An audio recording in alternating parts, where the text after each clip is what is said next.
In this video, I'll show you how you can add friends in League of Legends.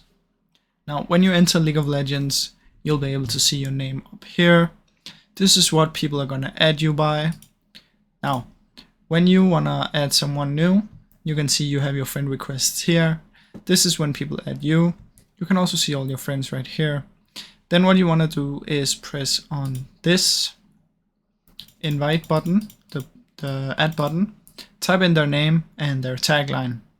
Now their tagline will always be their server. So if they play on NA, it will be NA. If they play on EU West, it'll be EU West, unless they changed their tagline.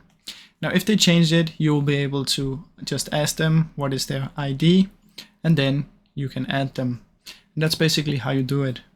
Now when they accept your friend request, they will pop up here, and you can invite them to your game by creating a lobby and dragging them in. And that's basically how you can do it, guys.